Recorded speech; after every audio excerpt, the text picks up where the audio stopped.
Shri Ganeshaya Namaha, Chapter 41. Sayandev serves Shri Guru. His Kashi Khand Mahayatra. Namdharak. How did my forefathers serve Shri Guru? Shri Siddha says, your grandfather's father Sayandev had worshipped Shri Guru at Osar Gram. Shri Guru had affection for him. Shri Guru later came and stayed at Kangapur. His fame spread all over the country. Knowing this, Sayandev also came to Kangapur. He came to the mutt, bowed to Shri Guru and prayed him. Shri Guru was pleased. He placed his palm on his head, blessed him and said, you will be my devotee for generations. Shri Guru asked him to bathe at the Sangam and return for meals to the mutt. After return from Sangam, Sayandev worshipped Shri Guru with 16 upchars and offered several delicious articles of food as Naivedya. He dined with Shri Guru, who inquired about his family. Sayandev said, my relatives and sons are living at Uttar Kanchi, Kanchi, hale and healthy. I wish to stay with you and serve your holy self now. Shri Guru said, my service is difficult. I live in a town for some time, while in the forest for at the other time. It is troublesome to live in the forest. If your mind is firm, then only you should stay here.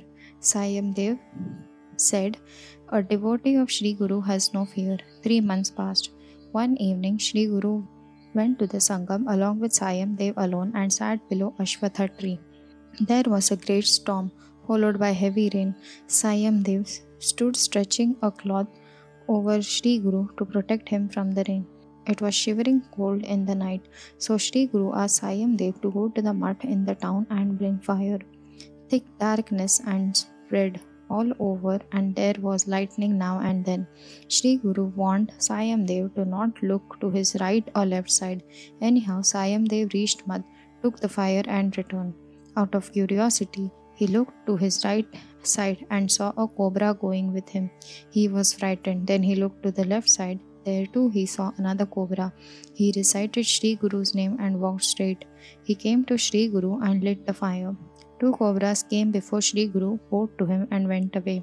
Shri Guru said to Sayandev, why are you so much afraid? I had sent these cobras to protect you. I shall tell you a tale about service to Shri Guru to pass this night. When Shri Shiva was sitting on the peak of Mount Kailas with Parvati, she asked him, how can Shri Guru be served? Shri Shiva said, one who serves Shri Guru with sincerity can attain all that one desires. Brahma had an incarnation wherein he had an handsome son. When his third ceremony was performed, his father sent the boy to a guru for study of Vedas and Shastras. He served the Guru devotedly. Once there was rain and the water came in the ashram of Guru. The Guru told the pupil to construct a lasting house with all conveniences which should look always new. The wife of Guru asked the boy to bring her a blouse which would neither be sewn nor woven. The son of Guru said, bring sandals for me. That would enable me to walk on waters and take me to any desired place. The daughter of Guru asked the boy, bring earrings for me and a playhouse of elephant tooth having 1 pillar and all other conveniences. Also bring pots in which food will be warm and which will not be black due to soup. The pupil took the leave of Guru and went to forest. He was anxious how all these things could be obtained. On the way, he met an ascetic who inquired, child, why are you so worried? The brahmachari boy bowed to him and said, kindly guide and protect me. It's my good fortune that I could see you in this forest. He told him what his guru, wife, son and daughter asked him to do. He said, I am anxious as I don't know how these things can be obtained. The ascetic assured him and said, don't worry, Kashi is a holy place of Vishveshwara. You go there and worship him. All your desires will be fulfilled. Kashi is known as Anand Kanan. One attains all 4 Purusharthas after going there. Brahmachari asked, where is Kashi? How can I go there? The ascetic said, I shall take you there. Because of you, I shall also have the fortune of seeing the holy place again. Saying so, both went to Kashi instantly by yogin power. The ascetic then told the brahmachari to do Antargraha yatra, Dakshina Manas yatra, Uttar Manas yatra. While visiting holy places, bath should be taken there. And then Anshkroshi yatra, Shukla and Dark Fortnight yatra should also be performed. Worship 9 lingas and Kashi Vishveshwar. If your devotion to Guru is firm, Sri Shankar will be pleased and fulfill all your desires. Saying this, the ascetic went away. The brahmachari performed all the yatras as instructed by the ascetic. Sri Shankar was pleased. He appeared before the boy and asked him to have a boon. Tvashtra Kumar narrated his account and mentioned the articles required for Guru, Guru's wife, son and daughter. Sri Shankar blessed him saying, "You will be as efficient as Vishwakarma." The brahmachari prepared all these articles skillfully, returned to Guru's place. The Guru was also pleased to see him back with success. Guru blessed him saying, "You will be proficient in all the vidyas." Sri Guru explained the greatness of Guru to Sayandev in this way.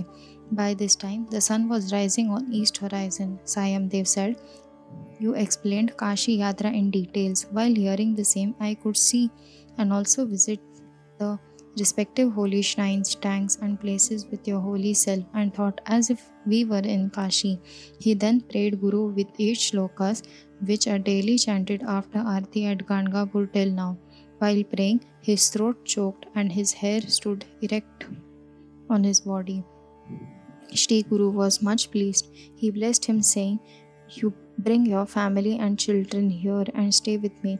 Sayandev went to his place and returned to Gangapur with his family and children on Bhadrapad Shukla on Anantachaturdashi day. This time he prayed Sri Guru with 8 shlokas in Kannada. Sri Guru seated him by his side and inquired about all. Sayandev had 2 sons. Sri Guru loved the elder Nagnath. Sri Guru placed his palm on the head of Sayandev and said, "Now you all have a bath at Sangam." Sayandev and his family took a bath at Sangam, worshipped the Ashwatha there and returned to the mutt. Sri Guru said to Sayandev, "Today is Anantachaturdashi. All the Brahmins worship Ananta on this day. You should do Ananta Puja." Sayandev said, "You are my Ananta." Sri Guru insisted him to do the Ananta Puja. Chapter 42. Significance of Ananta Vrata. Sri Guru narrated the significance of Ananta Vratas to Sayandev. He said, "Dharmaraj, the son of Pandu, did this Vrata. He regained his kingdom, which was lost in the game of chess after Kauravas.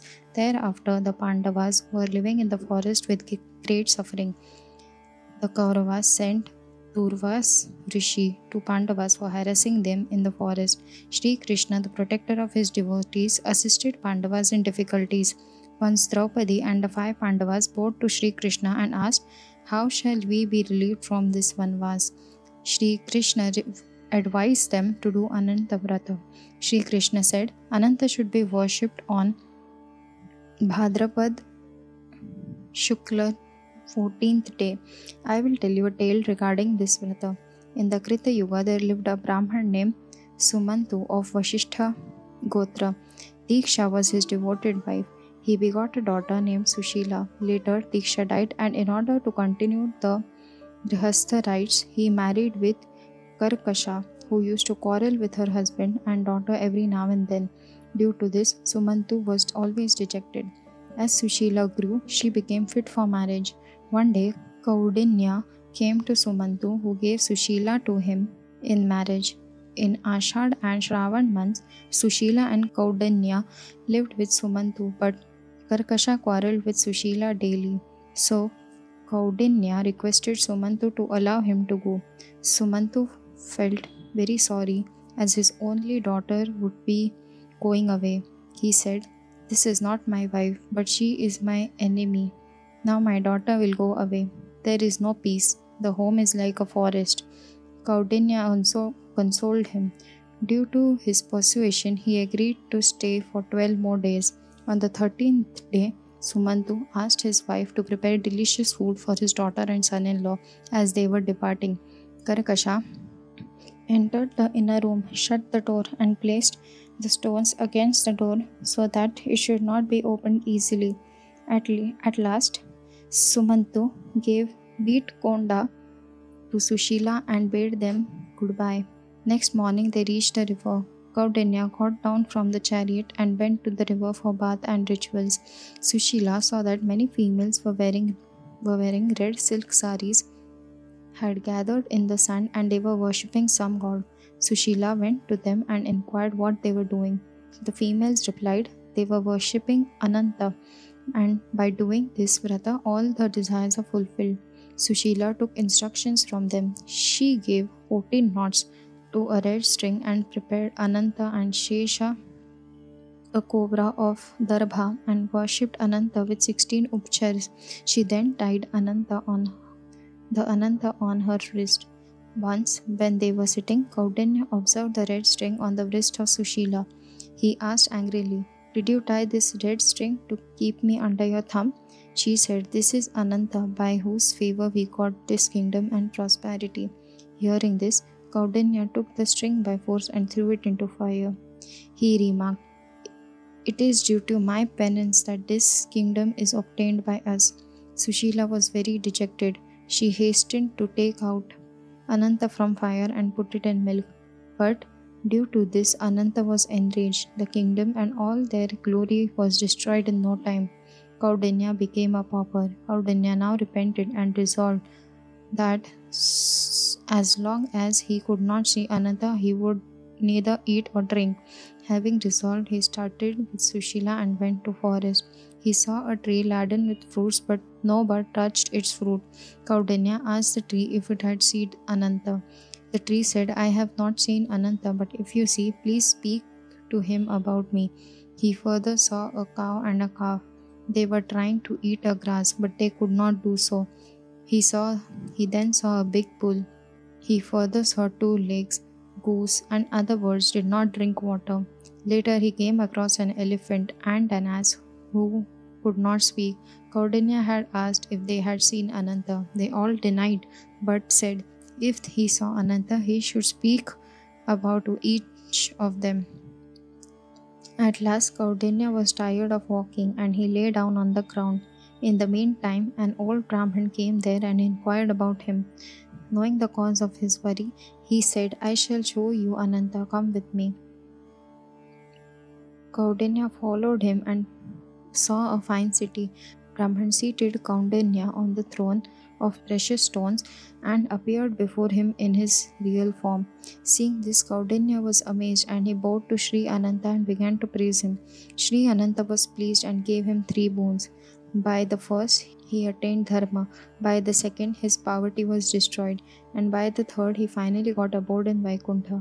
Kaudanya referred to the tree, cow with the calf, bull, 2 legs, elephant, ass, and the old Brahman. Sri Ananta said, the tree laden with fruits was a Brahman who was proud of his learnings and did not teach his students. Hence he became a tree. The cow had given infertile land to a Brahman in charity. The bull was rich Brahman who did not give charity to anyone. The 2 legs were 2 sisters who exchanged charity among themselves. The elephant is your anger, the ass is your vanity. The old Brahman you met was myself. Whomsoever you have seen, they all are liberated. After receiving the blessings of Sri Ananta, Kaudanya lived as a ruler for many years and in the end went to heaven. Shri Krishna told this to Yudhishthir, who also then worshipped Ananta with devotion. Shri Guru told this to Sayandev and asked him to let his elder son Nagnath do the Ananta Puja. Sayandev did as advised, arranged grand Samaradhana and dined with Shri Guru. Sayandev then returned to the place, kept a family there, and he alone returned to Shri Guru